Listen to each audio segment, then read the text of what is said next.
warahmatullahi wabarakatuh. Salam cerdas, semangat, dan sehat. Halo anak-anak kelas 8. Selamat bergabung di BLC Project Belajar Daring bersama Bu Ade mata pelajaran kebaharian. Baiklah anak-anak ibu, sebelum belajar, marilah kita berdoa. Bismillahirrahmanirrahim. Ya, berdoa selesai. Semoga kita semua mendapatkan keberkahan dan ilmu yang bermanfaat. Anak-anak kelas 8, pada pelajaran sebelumnya kita sudah membahas tentang Kerajaan Sriwijaya dan Majapahit dalam bidang kemaritiman. Nah, sekarang kita lanjutkan bab kedua, yaitu bab yang berjudul, silakan dibuka bukunya, Negara Kepulauan Indonesia dalam Atlas, Peta, dan Globe. Baiklah anak-anak ibu, jangan lupa siapkan alat tulis dan buku pelajaran agar kamu bisa mencatat bagian-bagian yang penting.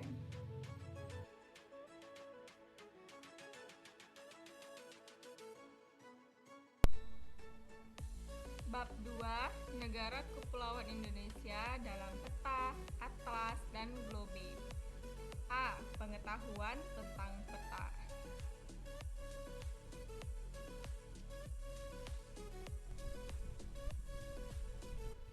Anak-anak ibu, pernahkah kamu menggunakan peta? Dan untuk keperluan apa kamu menggunakan peta? Peta telah digunakan sejak zaman dahulu hingga kini. Peta berfungsi untuk menunjukkan letak suatu wilayah. Yuk kita cari tahu lebih banyak tentang peta.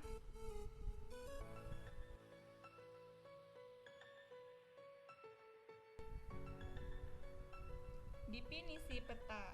Peta adalah sebuah gambaran permukaan bumi pada bidang datar yang diperkecil dengan skala tertentu. Peta umumnya dibuat dalam berbagai bentuk. Ilmu yang mempelajari peta disebut dengan kartografi. Jenis-jenis peta diantaranya peta konvensional atau peta gambar datar. Dan ada juga peta digital yang bisa ditampilkan pada komputer dan smartphone. Dengan menggunakan peta, kita bisa melihat sebagian atau seluruh permukaan bumi atau suatu wilayah.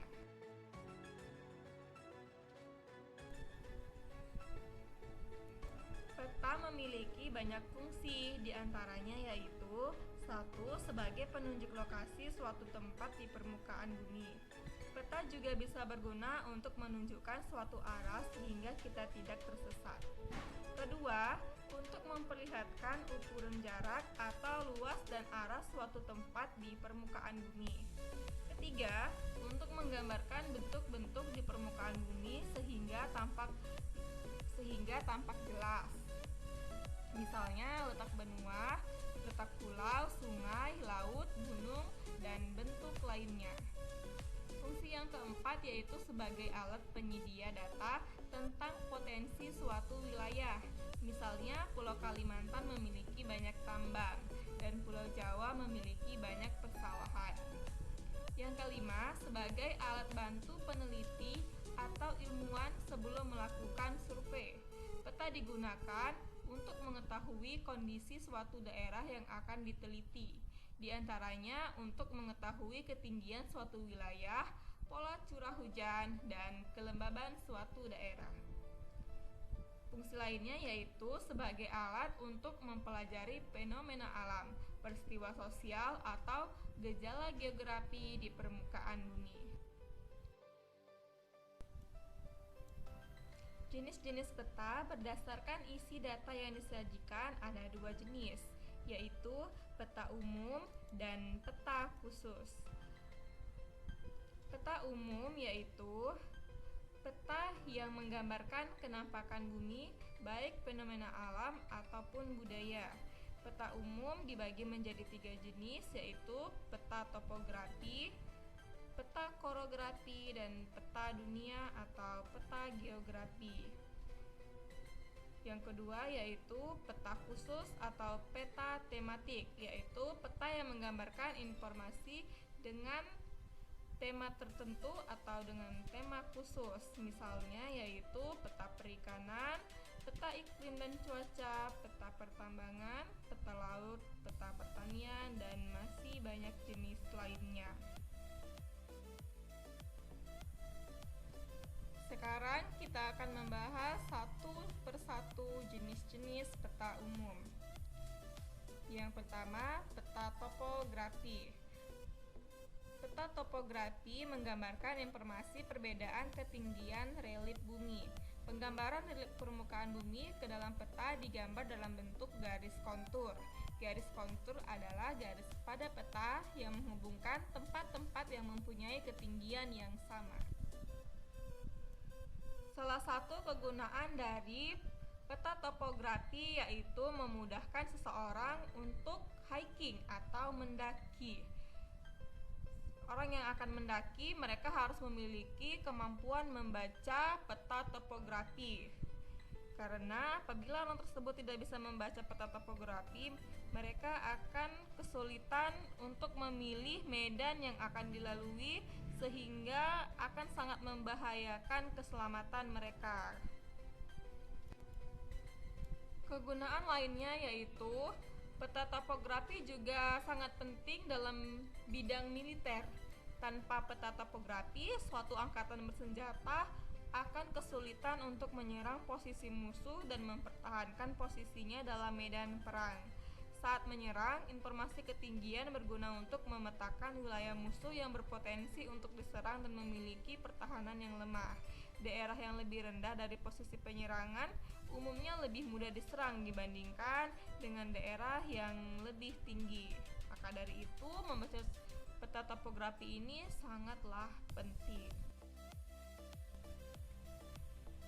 Peta umum yang lainnya yaitu peta korografi. Peta korografi menggambarkan seluruh atau sebagian permukaan bumi yang bersifat umum dan biasanya berskala sedang.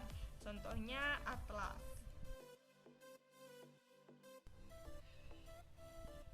Peta umum yang lainnya yaitu peta geografi atau biasa disebut dengan peta dunia, yaitu peta umum yang berskala sangat kecil dengan cakupan wilayah yang sangat luas. Berikutnya, peta khusus atau peta tematik. Kali ini Ibu akan memberikan contoh peta perikanan yang berjudul Peta Potensi Perikanan Budidaya Indonesia. Pada peta ini disajikan potensi-potensi perikanan, air tawar, air payau, dan budidaya laut di 5 pulau besar di Indonesia: Sumatera, Jawa, Kalimantan, Sulawesi, dan Papua. Kita bisa mengetahui potensi apa sajakah yang ada di Pulau Sumatera. Di sini digambarkan pada titik yang berwarna merah untuk menjelaskan atau menyajikan potensi lahan budidaya laut. Ada 3 titik di Pulau Sumatera, yaitu di Aceh, di Sumatera Barat, dan di Sumatera Selatan. Sedangkan budidaya air payaunya ada 4 titik, yaitu di Aceh, di Sumatera Utara, di Bengkulu, dan Sumatera Selatan. Sedangkan untuk budidaya air tawarnya ada 4 titik, yaitu di Aceh, Sumatera Utara, di Bengkulu, dan juga di Sumatera Selatan. Begitu juga seterusnya di Pulau Kalimantan, Pulau Jawa, Sulawesi, dan Papua. Jadi di sini kita bisa mendapatkan informasi potensi perikanan apa sajakah yang ada di kelima pulau yang ada di Indonesia.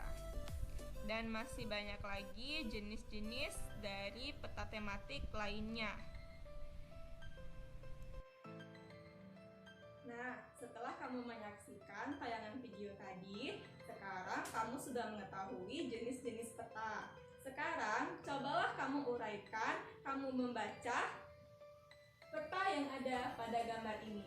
Nah, seperti yang sudah Ibu jelaskan pada video tadi, sekarang giliran kamu untuk membuat video menjelaskan peta yang ada di gambar ini. Selamat mengerjakan tugas Dan kita akan ketemu lagi di video pembelajaran berikutnya. Assalamualaikum warahmatullahi wabarakatuh.